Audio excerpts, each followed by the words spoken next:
1 फरवरी को बजट 2025 पेश होने वाला है, यानी कि बजट पेश होने में कुछ ही दिन का समय बचा है। ऐसे में बाजार इस बात का अनुमान लगाने की कोशिश कर रहा है कि बजट में क्या बड़ी घोषणाएं हो सकती हैं। वित्त मंत्री की ओर से किन नई परियोजनाओं की शुरुआत की जाएगी, किन सेक्टर्स को कितना आवंटन मिलेगा, वगैरह वगैरह। लेकिन इन सब के दम पर कौन से शेयरों में ज़्यादा एक्शन देखने को मिल सकता है और आपको कैसे बजट की तैयारी शुरू करनी है, बजट और बाजार में हमारा फोकस इसी बात पर रहने वाला है। नमस्कार, आप देख रहे हैं मनी 9 और मैं हूं आपके साथ संदीप ग्रोवर।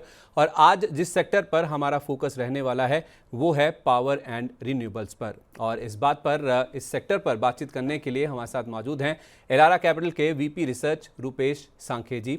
रुपेश सर, बहुत बहुत स्वागत है सर आपका मनी 9 पर। Welcome to Money 9 sir. Welcome, good afternoon. Sir, इससे पहले कि मैं बाजार क्या एक्सपेक्ट कर रहा है, इस सेक्टर की क्या उम्मीदें हैं, सेक्टर की दिक्कतें क्या हैं, वो समझूं आपसे। पहले ज़रा जो पूरा पावर सेक्टर है उसकी जो फंडामेंटल स्थिति है, क्या रूपरेखा है फिलहाल इस सेक्टर की, उसके बारे में थोड़ा अगर आप हमें बताएं, फिर मैं बात करता हूं कि बजट में क्या क्या घोषणाएं हो सकती हैं।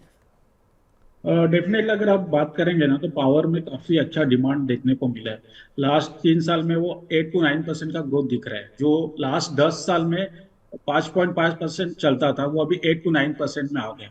तो डेफिनेटली जो उसके जो वर्टिकल्स मतलब रेजिडेंशियल में जो पावर फॉर ऑल मतलब ऑल विलेजेस अभी इलेक्ट्रिफाइड हो गया, उसके वजह से रेजिडेंशियल से काफी डिमांड अच्छा आ रहा है। इंडस्ट्रियल कंज्यूमर से भी काफी डिमांड हो रहा है। तो इंडस्ट्रियल, कमर्शियल, रेजिडेंशियल, एग्री, तो चारों सेक्टर्स है उसमें अपने को डिमांड दिख रहा है। तो मुझे लगता है कि जो पावर डिमांड जो जीडीपी के साथ उसका जो को रिलेशन था 0.8 टाइम्स का, तो मुझे लगता है कि आगे जाके ये 1.1 टाइम्स चलेगा। तो अगर अगर अपना जीडीपी अगर नेक्स्ट 6-7 साल 6.5% ग्रो हो रहा है तो हमें लगता है कि पावर डिमांड वो 7% के आसपास चलेगा। तो डिमांड में कुछ प्रॉब्लम नहीं है। और जिस हिसाब से ग्रीन ट्रांजिशन हो रहा है तो मुझे लगता है बहुत सारे कंपनीज है उन्होंने अपना रिन्यूएबल एनर्जी कैपेसिटी एक्सपेंशन का रोड मैप क्लियर कर दिया है।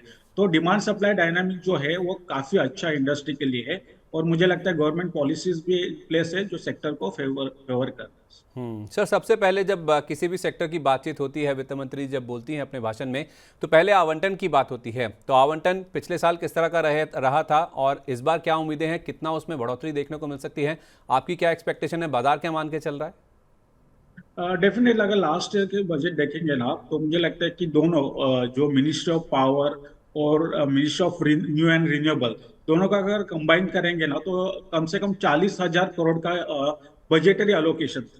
ओके। अभी अगर आप देखेंगे ना तो पावर जैसे आप अगर पूरे बजट का एनालिसिस करेंगे तो गवर्नमेंट का जो डिफेंस, रोड्स, रेलवेज, उसमें मैक्सिमम बजट एक्सपेंडिचर होता है।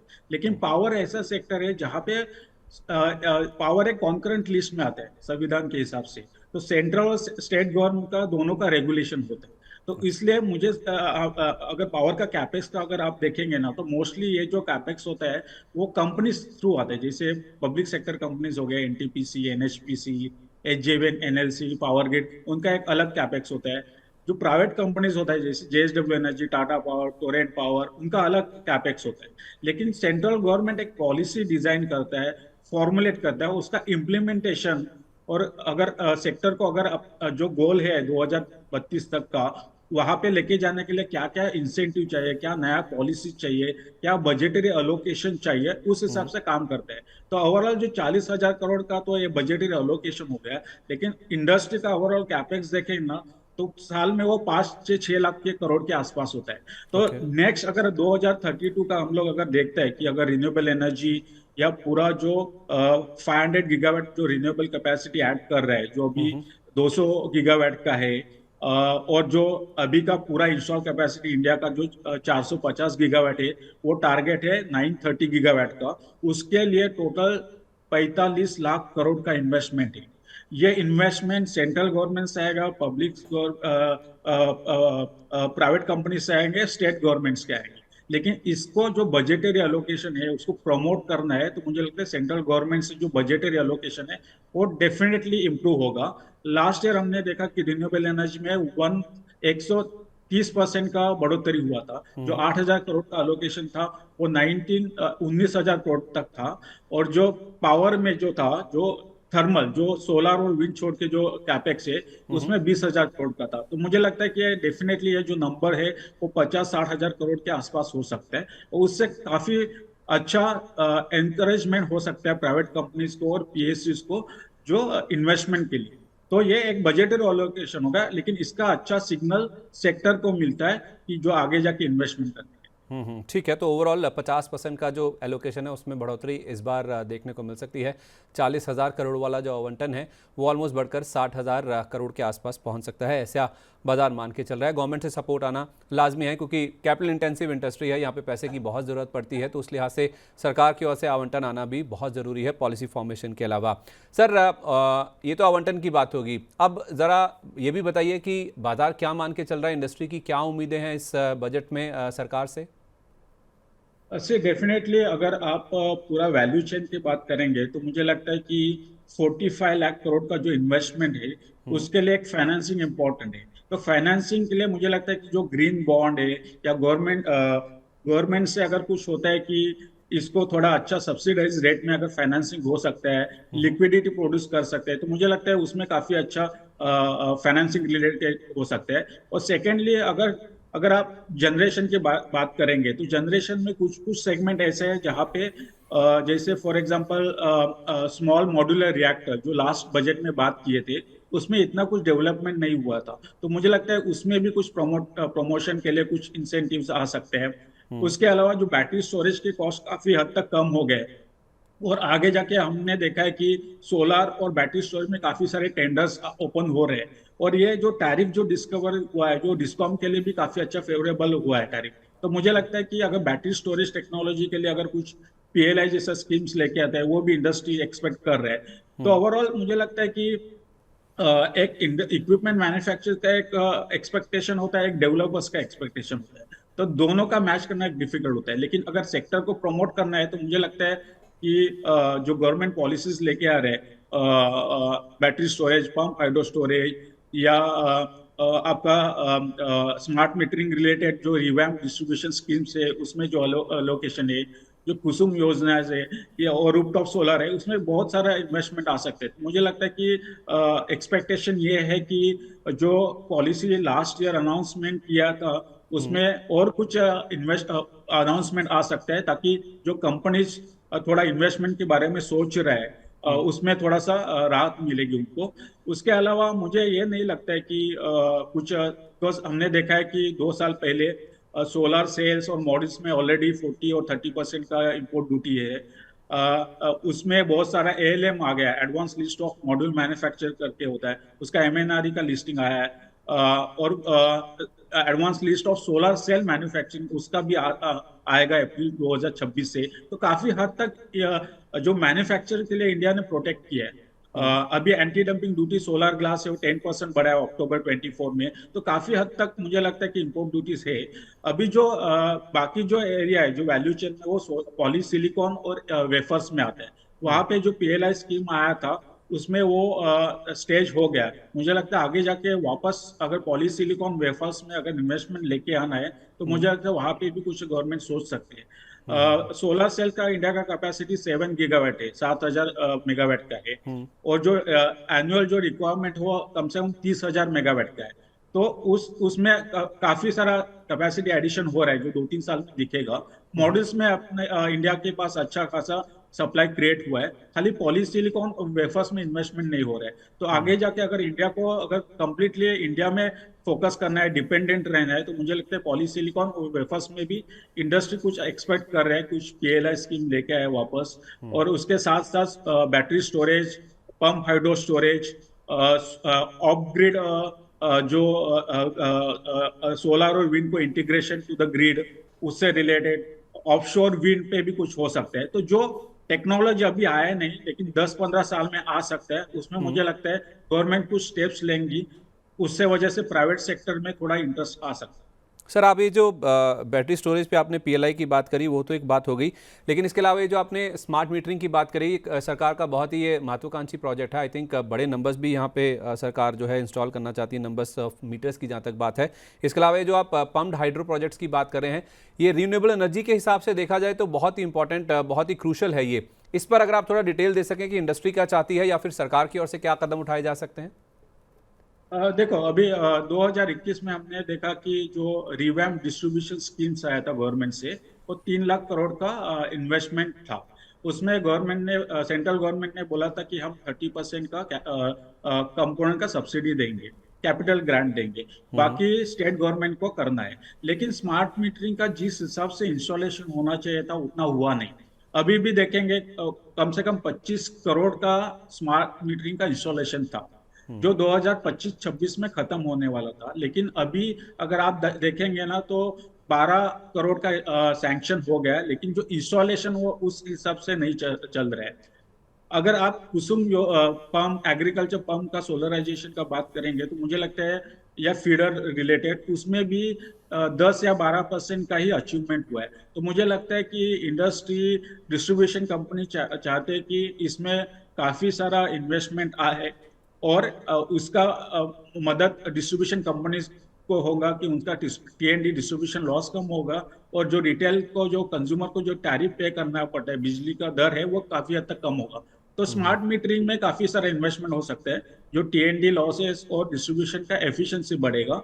उसके साथ साथ मुझे लगता है कि जो बाकी स्कीम्स है, सोलर रूफटॉप, जो लास्ट बजट में हमने देखा कि 1 करोड़ फैमिलीज को सोलर का इंस्टॉलेशन था, उसमें काफी सारा अच्छा रिस्पॉन्स आया। आगे जाके इंडिया के पास और 3-4 करोड़ का पोटेंशियल है, उसमें हम लोग सोलर रूफटॉप इंस्टॉलेशन कर सकते हैं। तो मुझे लगता है अगर ये बजट में नहीं आया तो भी नेक्स्ट बजट में गवर्नमेंट कुछ इंडिकेशन दे सकते हैं। तो ओवरऑल अगर देखेंगे तो मुझे लगता है कि गवर्नमेंट का इंटेंशन क्लियर है। मोर एंड मोर रिन्यूएबल अगर एनर्जी आता है तो उनको इंटीग्रेट करना है, उनको इंसेंटिवाइज करना है, और एक पॉलिसी फ्रेमवर्क ऐसे लेके आना है जहां से जो बाकी अपकमिंग टेक्नोलॉजीज है उसको उसके ऊपर प्राइवेट कंपनीज का फोकस है। तो ओवरऑल मुझे लगता है कि स्मार्ट मीटरिंग और पंप हाइड्रो स्टोरेज, अगर पंप हाइड्रो स्टोरेज करेंगे तो मुझे लगता है अगर रिन्यूएबल एनर्जी का अगर आप देखेंगे तो उनका जो जनरेशन वो काफी फ्लेक्सिबल होता है। तो बैटरी स्टोरेज और पंप स्टोरेज, ये दो टेक्नोलॉजी उसको काफी हद तक सपोर्ट कर सकता है ग्रिड को। बैटरी का कॉस्ट काफी 50% कम हुआ है लास्ट 1 साल में, और जो पंप हाइड्रो स्टोरेज है उसका अपना 2032 तक का जो रिक्वायरमेंट है वो कम से कम 35 गीगावाट का है, और बैटरी स्टोरेज का 47 गीगावाट का है। अभी तक 35 जो गीगावाट का जो है उसमें से 17 से 18 गीगावाट का एमओयू साइन किया है। लेकिन अभी तक रिटर्न ऑन इक्विटी क्या होगा, उनको किस टाइप से रिटर्न मिलेगा, उसका पॉलिसी फ्रेमवर्क जो गवर्नमेंट ने बोला था लास्ट बजट में कि कुछ फॉर्मुलेट करेंगे, वो मुझे लगता है कि इस बजट में शायद उसके ऊपर थोड़ा सा विचार हो सकता है। अगर वो वैसा आता है तो जैसे 2003 और 2004 में हमने देखा कि प्राइवेट प्लेयर्स का काफी इन्वेस्टमेंट हुआ था कोल बेस्ड जनरेशन में, वैसे ही इन्वेस्टमेंट पंप हाइड्रो स्टोरेज में हो सकते हैं, क्योंकि इसका जो इन्वेस्टमेंट हो वो कम से कम 6 से 7 करोड़ पर मेगावाट है। और उसके नजर से देखते हुए मुझे लगता है कुछ ना कुछ गवर्नमेंट एक एश्योर्ड रिटर्न ऑन इक्विटी जैसा पॉलिसी डेवलप कर सकता है, जहां से सेंट्रल गवर्नमेंट कुछ पॉलिसी को थोड़ा सा बढ़ोतरी मिल सकता है। अच्छा सर, आपने ये जो बातें बोली इसमें थोड़ा सा मैं इसमें डिटेल्स में आप में बात करना चाहूँगा। पहले तो सर ये जो आपने बोला कि 25 करोड़ स्मार्ट मीटर्स सरकार इंस्टॉल करना चाहती है 2027 तक। 2025 तो आ गया सर, 2 ही साल बचे हैं, तो 12 करोड़ अगर आप कह रहे हैं कि अभी इंस्टॉल हुए हैं तो 13 करोड़ और इंस्टॉल होने या फिर उसके ऑर्डर देने अभी बाकी हैं। तो इसी साल वो ऑर्डर आ जाएंगे या फिर सरकार हो सकता है कि रुक जाए, पहले वाले ऑर्डर पूरे हो जाएं, अगले 1 साल का भी और समय है। तो क्या 1 साल में 13 करोड़ का पोटेंशियल है पूरा होने का, या इस बार ही आ जाएगा ये ऑर्डर्स? से ये जो ऑर्डर्स आते हैं वो स्टेट गवर्नमेंट से आ रहे हैं। तो क्योंकि स्टेट गवर्नमेंट को कंज्यूमर को अवेयरनेस क्रिएट करना इंपॉर्टेंट है। अगर 25 करोड़ की बात करेंगे उसमें से 22 करोड़ ऐसे हैं जो कंज्यूमर मीटर्स है, बाकी जो मीटर्स है वो आपका फीडर लेवल पे होते हैं। तो वहां पे कुछ इश्यूज नहीं है, लेकिन जो कंज्यूमर रिलेटेड कुछ कुछ स्टेट्स ने हमने देखा कि बहुत सारा अपोजिशन आया था कि कंज्यूमर्स को लगा कि उनको अपफ्रंट पेमेंट देना पड़ेगा। तो जो अवेयरनेस चाहिए था वो हर स्टेट लेवल पे नहीं है। लेकिन लास्ट 1 साल में हमने देखा है बहुत सारा टेंडरिंग ओपन हुआ है, और मुझे लगता है कि नेक्स्ट 2 साल में मुझे लगता है काफी सारा टेंडर्स ओपन हो जाएंगे, क्योंकि जिस जिस स्टेट ने ये स्मार्ट मीटरिंग इंस्टॉलेशन किया है उनको काफी सारा बेनिफिट टीएनडी लॉसेस रिडक्शन में हुआ है। और जिस हिसाब से गवर्नमेंट भी सामने से 30% या 1,000 रुपीज पर मीटर के सब्सिडी दे रहे हैं, तो मुझे लगता है कि जिस हिसाब से डिस्ट्रीब्यूशन कंपनीज का फाइनेंशियल इंप्रूव हो रहा है, मुझे लगता है इनको इस पे कैपेक्स करना जरूरी है। अगर ये करेंगे तो जो भी स्टेट है जिसका टीएनडी लॉसेस 25-30% के आसपास है, अगर उनको 15-17% लेके आना है तो स्मार्ट मीटरिंग इंस्टॉलेशन बहुत जरूरी है। और उसका मुझे लगता है कि बाकी स्टेट्स ने ऑलरेडी इसका पॉजिटिव इम्पैक्ट दिया है, तो बाकी स्टेट भी फॉलो करेंगे। तो मुझे लगता है नेक्स्ट 1 तो 2 साल में बहुत सारे स्मार्ट मीटरिंग का टेंडरिंग आएगा स्टेट गवर्नमेंट से, और जो गवर्नमेंट को जो पैसा देना है 1,000 रुपया पर मीटर के हिसाब से, उस पे बजटरी एलोकेशन मिलते रहेगा। तो गवर्नमेंट एक प्रोविजन करके रखेगा, लेकिन स्टेट गवर्नमेंट के ऊपर डिपेंड है कि वो स्मार्ट मीटर इंस्टॉल करना चाहते हैं या नहीं। लेकिन जिस हिसाब से 6 और 12 महीने में जो इंस्टॉलेशन हुआ है, जो टेंडरिंग आउट हुआ है, मुझे लगता है कि आने वाले 12 से 24 महीने में ये जो 12-13 करोड़ का जो मीटर्स का टेंडरिंग है, वो एक्टिविटीज काफी हद तक कंप्लीट हो जाएगी। ओके, तो जब बजट का अनाउंसमेंट होगा तो हमें ये देखना है कि सरकार की ओर से जो स्मार्ट मीटर्स हैं उनको लेकर ये जो सरकार अपनी तरफ से पैसा देती है पर मीटर 1,000 रुपये के आसपास, उसका आवंटन होता है नहीं होता है, या फिर जो बजट का डॉक्यूमेंट होगा उसमें इस चीज़ को लेकर मेंशन होता है नहीं होता। बाकी जो ऑर्डर्स हैं वो तो स्टेट गवर्नमेंट की ओर से यानी कि राज्य सरकारों की ओर से आते हुए नजर आएंगे। लेकिन हाँ, अगले 2 साल में कुछ 13 करोड़ ऐसे स्मार्ट मीटर्स हैं जिसको लेकर राज्य सरकारों की ओर से ऑर्डर आ सकते हैं, तो इन कंपनियों पर हमें फोकस करना चाहिए। कंपनियों की बात हम करेंगे एक बार। सर, मैं थोड़ा सा ऑफशोर विंड जो प्रोजेक्ट्स हैं उसके ऊपर भी आपने टच किया था। हमारे देश में सर पोटेंशियल तो काफ़ी ज़्यादा है, मैं पढ़ रहा था, लेकिन अभी भी कुछ ज़्यादा खास इस चीज़ को लेकर एक्टिविटी हुई नहीं है। सुजलॉन जैसी कंपनियां हैं, आइनॉक्स विंड जैसी कंपनियां हैं, लेकिन वो ऑफशोर में ज़्यादा ऑपरेट नहीं करती हैं। हालांकि दुनिया भर में हम देखते हैं ग्लोबल लेवल पे इसका काफ़ी ज़्यादा पोटेंशियल है, इंडिया में भी काफ़ी पोटेंशियल है, लेकिन इस पर काम नहीं हुआ है। तो इसको लेकर भी कुछ बजट में अनाउंसमेंट या फिर कोई इंडस्ट्री की उम्मीदें हैं? वैसे अगर लास्ट बजट की बात करेंगे ना, तो वहां पे उसमें 1 गीगावाट का अनाउंसमेंट किया था कि ऑफशोर विंड के लिए। लेकिन प्रॉब्लम यहाँ पे इस इंडस्ट्री में ये है कि ये बहुत ही कैपिटल इंटेंसिव सेगमेंट है। अगर आप बात करेंगे ना, कम से कम 14 से 15 करोड़ पर मेगावाट का इन्वेस्टमेंट है। अगर इन्वेस्टमेंट देखेंगे आप, कोल में देखेंगे तो वो 9 से 10 करोड़ का है। आपको विंड, अगर नॉर्मल विंड देखेंगे तो उसमें 7 करोड़ का है। तो 7 करोड़ और 15 करोड़, ये बड़ा डिफरेंस है जो ऑनशोर और ऑफशोर विंड में है।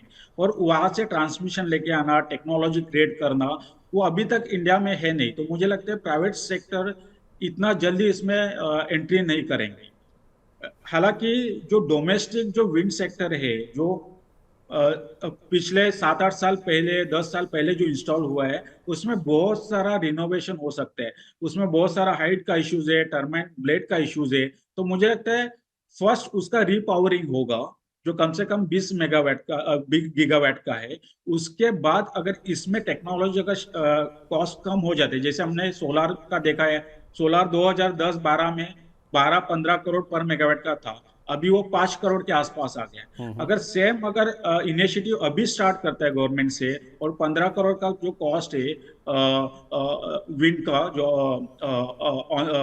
ये वाला, तो अगर वो आगे जाकर अगर टेक्नोलॉजी इंप्रूव होता है और 7 से 8 करोड़ के आसपास आता है, तो मुझे लगता है कि उसमें डेफिनेटली इन्वेस्टमेंट आएगा, क्योंकि पोटेंशियल जो है जो कोस्टल बेल्ट में काफी अच्छा है।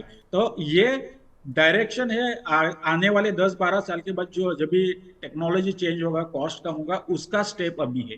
लेकिन मुझे लगता है कि जो भी गवर्नमेंट का नया टेक्नोलॉजी होता है उसमें गवर्नमेंट से ही इनिशिएट करना पड़ता है, उसमें कोई प्राइवेट प्लेयर नहीं आता है। तो डेफिनेटली थोड़ा बहुत कुछ ना कुछ इन्वेस्टमेंट आते रहेगा, लेकिन प्राइवेट से प्लेयर से इसमें इन्वेस्टमेंट आना बहुत डिफिकल्ट है। ओके, प्राइवेट प्लेयर से ऑफशोर विंड प्रोजेक्ट्स में पैसा आना मुश्किल है, इसी के लिए कुछ रियायतों का अनाउंसमेंट हो सकता है। फ्यूचर की टेक्नोलॉजी है, इसमें कॉस्ट कम करना बहुत इंपॉर्टेंट है। उसको लेकर हो सकता है कि सरकार की ओर से कुछ एलोकेशंस, कुछ पॉलिसी फ्रेमवर्क वो जरूर इस बजट में आता हुआ नजर आ सकता है। अच्छा सर, एक स्टॉक्स की बात करें उससे पहले एक आखिरी सवाल है आपसे।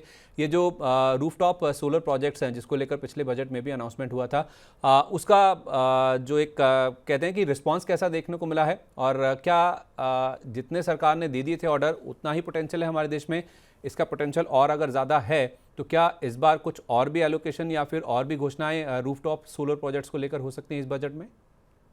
डेफिनेटली जो 1 करोड़ का जो अनाउंसमेंट किया था, 1 करोड़ फैमिलीज हम्म। पीएम सूर्यघर योजना के माध्यम से, और जो जब भी ये अनाउंसमेंट हुआ कि हर किलोवाट के पीछे 17,000 करोड़ का आपको गवर्नमेंट से सब्सिडी मिलेगा, अप टू 3 kW, जो मैक्सिमम आप बोल सकते हैं 300-400 यूनिट तक जनरेट हो सकता है। हम्म। तो उसमें अगर आपको 78,000 का अगर मिलता है, अगर आपका कैपिटल कॉस्ट 1,60,000 है, लेकिन अगर आपको 78,000 करोड़ का अगर आपको सब्सिडी मिल रहा है, तो हम्म। आपका जो पे बैक पीरियड है वो 4 साल के अंदर ही आ जाता है, जो नॉर्मली 7-8 साल चलता है। तो डेफिनेटली ये रूफटॉप जो भी सोलर इंस्टॉलेशन कर रहा है और नेट मीटरिंग में जाता है, अगर आपके पास सरप्लस पावर होता है और आप ग्रिड में करते हैं, तो वो डिस्कॉम खरीदने के लिए तैयार है। तो ये जो अगर पैकेज है सोलर नेट मीटरिंग रूफटॉप, उसको काफी अच्छा रिस्पांस मिला है। मुझे लगता है पूरा एप्लीकेशन 1 करोड़ का हो गया है। लेकिन इसका पोटेंशियल अगर देखेंगे इंडिया में, अगर आप स्टडी करेंगे सोलर रूफटॉप इंस्टॉलेशन का, तो मुझे लगता है कम से कम 4 से 5 करोड़ का इंस्टॉलेशन का अपॉर्चुनिटी। ये लास्ट ईयर अनाउंस किया है, अभी सोलर इंस्टॉलेशन हो रहा है, टेंडर्स ओपन हो रहा है स्टेट गवर्नमेंट से। हम्म। ये साल नहीं तो नेक्स्ट ईयर के बजट में डेफिनेटली इसका नेक्स्ट 1 करोड़ के लिए डेफिनेटली आएगा। और इसका बेनिफिट जो कंपनीज है, जो ईपीसी प्लेयर्स है इसमें, स्टेट गवर्नमेंट है, उनको काफी सारा बेनिफिट होते हुए नजर आएगा। तो मुझे लगता है ये स्कीम चलते रहेगा। ये साल शायद होगा नहीं, क्योंकि 1 करोड़ का जो इम्प्लीमेंटेशन लास्ट ईयर हुआ था उसका अभी इंस्टॉलेशन चल रहा है। लेकिन ये आने वाले 1-2 बजट में इसके बारे में तो डेफिनेटली इसको कैसे एक्सटेंड कर सकता है उसके ऊपर डेफिनेटली मुझे लगता है कुछ ना कुछ अनाउंसमेंट आए। Fair enough sir. तो सोलर रूफटॉप प्रोजेक्ट, इसको रिस्पांस बहुत शानदार मिला था। 1 करोड़ फैमिलीज के जो घर हैं इनके ऊपर सोलर रूफटॉप लगाने की बातचीत की गई थी और 3 से 4 महीने में सारी अर्जियां भरती हुई दिखी हैं। तो हो सकता है कुछ और आवंटन, कुछ और घोषणाएं इस बजट में या फिर आने वाले बजट में इसको लेकर हो सकती हैं, क्योंकि रिस्पांस बहुत शानदार है और यहाँ पे सरकार का भी फ़ायदा है, सेक्टर का भी फ़ायदा है, और इसमें जो फैमिलीज अपने घरों के ऊपर रूफटॉप सोलर लगाएंगी उनको भी इससे काफ़ी ज़्यादा इंसेंटिव मिलते हुए नज़र आ सकते हैं। चलिए सर, अब हम दूसरे पड़ाव की ओर बढ़ते हैं और जानते हैं कि शेयरों पर किस तरह का असर हो सकता है और पावर सेक्टर की जो उम्मीदें हैं, जो घोषणाएं हो सकती हैं, उससे पहले पावर सेक्टर के किन शेयरों में कमाई के मौके हैं, कहां पे आप दांव लगा सकते हैं, ये अब समझने की कोशिश करते हैं। तो सबसे पहले सर, जो आपने कहा कि पोटेंशियल बहुत ज़्यादा है, 7% के आसपास ही ग्रोथ रहेगी पावर सेक्टर में आने वाले समय में भी, तो उस लिहाज से बजट के जो अनाउंसमेंट की आप उम्मीद कर रहे हैं या फिर इंडस्ट्री की मांगे हैं, अगर वो पूरी होती हैं तो किन शेयरों पर फोकस करके चलना चाहिए? बजट से पहले किन शेयरों में खरीदारी करने का आप यहाँ पे जो मौका है वो देख रहे हैं? ओके, तो आप जनरेशन की बात करेंगे तो मुझे लगता है कि जिस जनरेशन सोलर या बैटरी स्टोरेज या पंप हाइड्रो स्टोरेज या विंड का पावर प्लांट या थर्मल, मुझे लगता है कि जो इंडिया का अभी जैसे मैंने बोला कि 450 गीगावाट है, और अगर 7% से अगर एनर्जी डिमांड बढ़ता है तो 2032 तक अपना जो रिक्वायरमेंट है वो कम से कम 930 गीगावाट का है। अगर करना है तो एवरी ईयर रिन्यूएबल एनर्जी से 50 गीगावाट का कैपेसिटी एडिशन होना चाहिए। कैपेसिटी एडिशन नहीं, कैपेसिटी एटलीस्ट टेंडरिंग तो होना चाहिए। उसके अलावा जो थर्मल, जो कोल में कम से कम 60 से 70 गीगावाट का शॉर्टफॉल है। अगर आप हाइड्रो की बात करेंगे तो कम से कम 20-25 गीगावाट का शॉर्टफॉल वहां पे भी है। न्यूक्लियर में कम से कम 12 से 13 गीगावाट का शॉर्टफॉल है। अगर डिमांड 7% ग्रो हो रहा है, अगर इस सेगमेंट में कोई कंपनीज अग्रेसिवली काम करे तो मुझे लगता है एनटीपीसी को इसको बेनिफिट मिलेगा। जो थर्मल में भी जा रहे हैं, बैटरी रिन्यूएबल एनर्जी में सोलर और बैटरी के साथ भी अब उनको राजस्थान गवर्नमेंट में अभी लोग ने टाइप किया है। तो मुझे लगता है एक 16 एनटीपीसी को, बिकॉज उनका बैलेंस शीट स्ट्रांग है, उनका जो कॉस्ट ऑफ डेट भी काफी हद तक कम है बाकी कंपनीज के हिसाब से। उसके वजह और कैश फ्लो इतना स्ट्रांग होने के बाद मुझे लगता है एनटीपीसी में इसको फायदा होने का चांसेस है। उसके साथ साथ जो टाटा पावर है, जो सारे वैल्यू चेन में प्रेजेंस है, उसका सोलर जनरेशन है, सोलर रूफटॉप में है एज ए डेवलपर, उनका ईपीसी करते हैं वो, उसके साथ साथ चार्जिंग स्टेशन है उनके पास, और पंप हाइड्रो स्टोरेज में उन्होंने काफी सारा अनाउंसमेंट किए। कम से कम अभी 2.5 2500 मेगावाट का ऑलरेडी अंडर कंस्ट्रक्शन में है। दस हजार मेगावाट का कैपेसिटी ऐड करना है पंप हाइड्रो स्टोरेज में। तो मुझे लगता है टाटा पावर को इसका बेनिफिट होते हुए लग रहा है। तो मुझे लगता है बजट के पहले अगर सेंटीमेंट बाजार का पॉजिटिव है तो टाटा पावर और एनटीपीसी में बाइंग आ सकते हैं। ये हो गया जनरेशन रिलेटेड। अगर आप ईपीसी के बिजनेस की बात करेंगे और ईपीसी के साथ साथ सोलर के जो सोलर सेल्स और मॉड्यूल्स की अगर बात करेंगे, तो जैसे मैंने कहा कि 50 गीगावाट का एवरी ईयर का रिक्वायरमेंट है। अगर 930 गीगावाट को अगर टारगेट अचीव करना है, रिन्यूएबल एनर्जी जो 200 मेगावाट है, 200 गीगावाट है, उसको अगर 500 गीगावाट करना है, तो 50 गीगावाट के हिसाब से बहुत सारा सोलर मॉड्यूल्स का और सोलर सेल्स का और ईपीसी का अपॉर्चुनिटी बहुत ज्यादा है। तो ठीक है। इस ईपीसी जो कंपनी, जैसे मैंने बोला टाटा पावर का प्रेजेंस सारे ईपीसी में है, उसके साथ स्टर्लिंग एंड विल्सन कंपनी है जो सोलर ईपीसी में उनका काफी अच्छा प्रेजेंस है, उसी सेगमेंट को फोकस करता है। उसमें मुझे लगता है कि बजट के पहले कुछ पॉजिटिव दिखने को मिल सकता है। उसके साथ साथ जो मॉड्यूल्स मैन्युफैक्चरिंग कंपनीज है या ग्लास रिलेटेड है जैसे बोरोसिल रिन्यूएबल्स, उसमें अभी गवर्नमेंट काफी हद तक प्रोटेक्ट किया है सोलर ग्लास को लेके, जो चाइना से इंपोर्ट होता था कम सस्ते भाव में, और इनके रियलाइजेशन पे काफी प्रेशर था। तो उसमें मुझे लगता है कि प्री बजट के पहले थोड़ा बहुत बाइंग देखने को मिल सकता है। उसके साथ साथ जो बाकी पंप हाइड्रो स्टोरेज को जो कैटर कर रहा है, जो हाइड्रो में है जैसे एनएचपीसी एचजेवीएन, तो इनको इस कंपनीज को बेनिफिट होते हुए दिख रहे हैं बजट के पहले। बजट के बाद भी मुझे लगता है जिस हिसाब से गवर्नमेंट का पॉलिसी और बजटरी एलोकेशन और उनका जो फोकस है पावर का ग्रीन ट्रांजिशन के टूवर्ड्स, तो मुझे लगता है कि बजट के बाद भी ये शेयर्स में आपको काफी हद तक बाइंग होते हुए नजर आएगा। ओके, तो आपने सर सोलर की बात करी, आपने रूफटॉप सोलर हो गए इसकी बातचीत करी, और उसके साथ साथ जो पंप हाइड्रो स्टोरेज वाले स्टॉक्स हैं उनकी बातचीत करी। लेकिन सर आपने स्मार्ट मीटरिंग की भी बात की थी। आपने कहा था कि 25 करोड़ सरकार को इंस्टॉल करने हैं, 12 करोड़ का ही ऑर्डर अभी हुआ है। मान लीजिए जो आप कह रहे थे कि 1000 रुपये के आसपास पर मीटर सरकार की ओर से आवंटन होता है, उसका अगर आवंटन सरकार की ओर से आ जाता है, अगर बजट डॉक्यूमेंट में ये लिखा हुआ आता है, भले ही आप कह रहे हैं कि ये ऑर्डर्स जो हैं वो राज्य सरकारों की ओर से आते हैं, तो अगर ये आवंटन हो भी जाता है तो क्या इसका इम्पैक्ट स्मार्ट मीटर्स बनाने वाली कंपनीज जैसे कि जीनस पावर हुआ या फिर एचपीएल इलेक्ट्रिक हुआ या कोई और नाम जो आप सुझाना चाहें जिस पर फोकस किया जा सकता हो? डेफिनेटली जिनास एचपीएल वो काफी अच्छे प्लेयर्स है इस सेगमेंट में। उसके अलावा टेक्नो इलेक्ट्रिक ने भी काफी अच्छा अनाउंसमेंट किया है।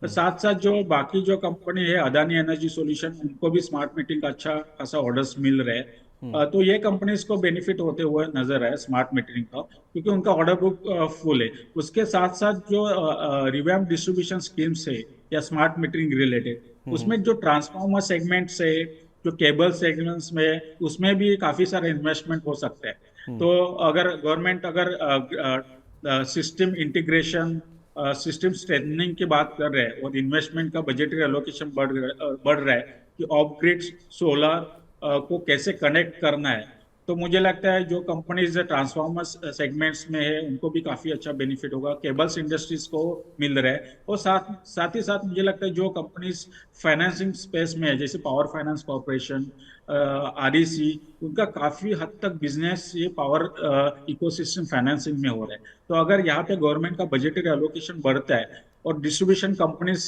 अगर कैपेक्स रिलेटेड टेंडरिंग ओपन कर देता है स्मार्ट मीटरिंग या transformers, cables, installation of lines और रिन्यूएबल एनर्जी का टेंडरिंग, तो मुझे लगता है कि उसके लिए बहुत सारा फाइनेंसिंग की जरूरत है। क्योंकि कोई भी प्रोजेक्ट जब ये आ रहा है उसमें 80% अपने को डेट की जरूरत होता है, जी। 20% वो इक्विटी का कंट्रीब्यूशन जो कंपनीज खुद करते हैं। लेकिन जो 45 लाख करोड़ का जो इन्वेस्टमेंट आ रहा है अगले 8 से 10 साल में, उसके लिए जो फाइनेंसिंग की जरूरत है उसमें मुझे लगता है पीएफसी और आरईसी काफी अच्छा रोल कर सकता है। और उस हिसाब से मुझे लगता है ये कंपनीज को भी उनका बेनिफिट हो। ठीक है, तो पावर फाइनेंसिंग की भी बड़ी ज़रूरत है क्योंकि कैपिटल इंटेंसिव बिजनेस है, तो 80% तो आपको डेट की या फिर फाइनेंसिंग की ज़रूरत पड़ती है। तो पीएफसी आरईसी में भी आप निवेश के मौके ओवरऑल ढूंढ सकते हैं। सर आपने पावर केबल और उसके साथ साथ जो ट्रांसफार्मर्स है उसको भी टच किया। हालांकि बजट में ऐसा डायरेक्टली इस स्पेस को लेकर कोई अनाउंसमेंट नहीं होता, लेकिन जिस तरह से आप कह रहे हैं जितना 7% से हमारे देश की पावर की डिमांड बढ़ती हुई नज़र आएगी, तो जाहिर सी बात है अगर फॉर दैट मैटर ज़्यादा रिन्यूएबल्स में ही अब ज़्यादा फोकस आएगा, थर्मल पे कम फोकस है। लेकिन फिर भी ये जो केबलिंग हुई या फिर जो विंड वाले प्रोजेक्ट्स हुए या फिर जो ट्रांसफॉर्मर स्पेस की कंपनीज हैं, उनके लिए आप किस तरह का पोटेंशियल देख रहे हैं? क्या अगर बजट में इस चीज़ को लेकर इशारा आता है कि हमें बहुत तेज़ी से अपनी जो जनरेशन क्षमता है उसे जोड़ने की ज़रूरत है, आवंटन बहुत ज़्यादा बढ़कर आता है, तो क्या इस स्पेस की कंपनीज पे भी फोकस किया जा सकता है? डेफिनेटली अगर आप देखेंगे ना कि ये तो जनरेशन ट्रांसमिशन कैपेक्स रिलेटेड बात कर रहे हैं, लेकिन जो भी बिजनेस अपॉर्चुनिटी होता है वो ईपीसी और इक्विपमेंट प्लेयर्स को पहले आ जाते हैं।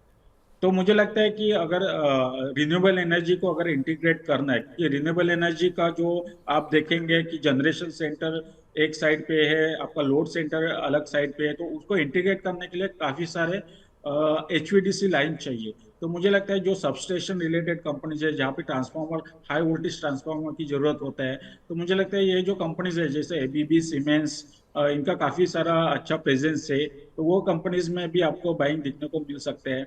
जो ट्रांसफार्मर कंपनीज, हालांकि ये भी ट्रांसफार्मर ही बना रहे, क्रॉम्पटन ड्रूज, एबीबी सीमेंस, उनको भी फायदा हो रहा है। तो मुझे लगता है केबल्स की कंपनीज भी है, तो डेफिनेटली स्मार्ट मीटरिंग, आपका transformer cables, EPC players, solar cell solar module manufacturers, उनको ये इंडस्ट्री को काफी हद तक वैल्यू मिलेगा। और ये इन्वेस्टमेंट एक साल का बजटरी एलोकेशन होगा, लेकिन इसका जो इन्वेस्टमेंट का रोड मैप है वो आने वाले 4-5 साल तक चलता है, क्योंकि ये प्रोजेक्ट 2-3-4 साल चलता है। तो एक बार प्रोजेक्ट चालू हो गया, तो मुझे लगता है कि उसका जो कैपेक्स है वो 3-4 साल चलते रहता है। तो ये कंपनीज का अभी फिलहाल ऑर्डर बुक काफी हद तक कंप्लीट है, और कैपेसिटी भी कंपनीज एक्सपांड कर रहे हैं। तो जो आने वाले जो ऑर्डर इनफ्लोज है उनको कैटर करने के लिए भी उनका कैपेसिटी एक्सपांड हो रहा है। तो मुझे लगता है कि उनके लिए काफी अच्छा इंटरेस्टिंग टाइम हो सकता है। सर, एक आखिरी सवाल आपसे, जब इतनी जनरेशन क्षमता बढ़नी है, आप कह रहे हैं कि 7% से हमारी डिमांड ग्रो करती हुई नजर आएगी, तो जितनी जनरेशन बढ़ेगी उतना हमें ट्रांसमिशन का जो इंफ्रास्ट्रक्चर है वो भी तो खड़ा करना है। एक सबसे बड़ा नाम जो सबसे पहले जहन में आता है जब ट्रांसमिशन की बात आती है तो वो है पावर ग्रिड। पावर ग्रिड के अलावा भी और ऐसी कौन सी कंपनीज हैं जिनको आपको लगता है कि पॉजिटिव इम्पैक्ट आता हुआ नजर आ सकता है जैसे जैसे देश में हमारे पावर की डिमांड एस्केलेट होगी, बढ़ेगी? डेफिनेटली अगर आप नेशनल इलेक्ट्रिसिटी प्लान आया था ट्रांसमिशन रिलेटेड, और उन्होंने जो 2023 और 2027 का एक प्लान दिया था जहाँ पे 4,70,000 करोड़ का कैपेक्स इन्वेस्टमेंट बोला था, 4.7 ट्रिलियन का। 2027 और 2032 तक का अनदर 3.1, तो टोटल 4.2, तो टोटल मिला के मुझे लगता है 9.15 लाख करोड़ का इन्वेस्टमेंट का रोड मैप किया है। अभी इसमें 3 साल ऑलरेडी कैपेक्स इनकर्ड हुआ है। जो रिमेनिंग जो 7 साल का जो कैपेक्स है उसमें हमें लगता है कि कम से कम 7 लाख करोड़ का इन्वेस्टमेंट है। और ये 7 लाख करोड़ में अगर आप देखेंगे, उसमें जो 9 लाख करोड़ का मैंने बात किया 2023 से लेकर 2032 तक का, उसमें से 3 लाख जो करोड़ का इन्वेस्टमेंट है वो स्टेट ट्रांसमिशन यूटिलिटीज में आ रहा है, मतलब इंट्रा स्टेट ट्रांसमिशन यूटिलिटी। वहां पे ये पावर ग्रिड जो बड़े प्लेयर्स है उनका ज्यादा रोल नहीं हो रहा है, उसमें स्टेट ट्रांसमिशन यूटिलिटीज का कैपेक्स हो रहा है। लेकिन जो 6 लाख करोड़ है उसमें से 3 लाख करोड़ का ऑलरेडी लास्ट 3 साल में कैपेक्स हो गया है, या उनके work in hand work in progress में चल रहे हैं। रिमेनिंग 3 लाख जो इन्वेस्टमेंट आने वाला है 2027 से लेकर 2032 तक का, उसमें अगर 50% पावर ग्रिड को मिल रहा है और 50% बाकी प्राइवेट प्लेयर्स है जैसे अदानी एनर्जी सॉल्यूशन हो गए, स्टरलाइट हो गए, टाटा प्रोजेक्ट्स हो गए, तो मुझे लगता है कि ये जो कंपनीज है उनका जो कैपेक्स और उनका जो कैपिटलाइजेशन होता है, तो मुझे लगता है उसमें 10 से 12% का ग्रोथ दिख रहा है। तो पावर ग्रिड का मुझे लगता है कि एक स्टेडी स्टेट ग्रोथ रहेगा नेक्स्ट 7-8 ईयर्स में। और इसका जो नेटवर्किंग का जैसे हमने बात किया है, एचवीडीसी लाइंस करना है या पावर को लॉन्ग डिस्टेंस ट्रांसफर करना है, तो एचवीडी जो इंटरस्टेट ट्रांसमिशन का जो इन्वेस्टमेंट आ रहा है उसका बेनिफिट मुझे लगता है कि पावर ग्रिड कॉर्पोरेशन को मिल रहा है। और बाकी जो कंपनीज है अदानी एनर्जी सॉल्यूशंस, या आपके टाटा प्रोजेक्ट, स्टरलाइट उनको भी बेनिफिट होते हुए देख रहे हैं। लेकिन ये कैपेक्स है वो अगले 10-12 साल के लिए, तो लॉन्ग जर्नी की 1-2 साल में रुकने वाला नहीं है। ये 10-12 साल का कैपेक्स है। जिस हिसाब से ग्रीन ट्रांजिशन इंडिया में हो रहा है और 450 गीगावाट को अगर 30 गीगावाट तक जाना है, तो इतना सारा कैपेक्स का जरूरत है। तो ये सारे कंपनीज को उसका बेनिफिट होगा। डेफिनेटली बहुत सारी कंपनीज है पावर सेक्टर में जिसको इसका फ़ायदा होता है, वो दिखेगा जिस तरह से डिमांड बढ़ रही है और बजट में भी जिस तरह के अनाउंसमेंट्स आ सकते हैं उसका फ़ायदा इन कंपनीज पे देखने को मिलेगा। रुपेश सर, बहुत धन्यवाद, आप आज कार्यक्रम में शामिल हुए, आपने अपना समय दिया, सारे स्टॉक्स के बारे में आपने बातचीत करी, पावर सेक्टर की तस्वीर आपने हमारे सामने रखी। सर, क्योंकि स्टॉक्स की बातचीत हुई है तो जाने से पहले कोई डिस्क्लोजर जो आप शेयर करना चाहेंगे?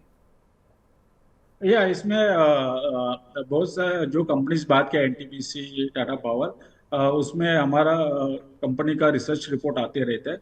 मेरा खुद का होल्डिंग नहीं है, लेकिन इस पे हम लोग कुछ ना कुछ अपडेट मैनेजमेंट मीटिंग के बाद हम लोग रिपोर्ट निकालते रहे। चलिए, बहुत धन्यवाद sir, thank you so much अपना कीमती समय आज मनी9 के साथ शेयर करने के लिए। Thank you.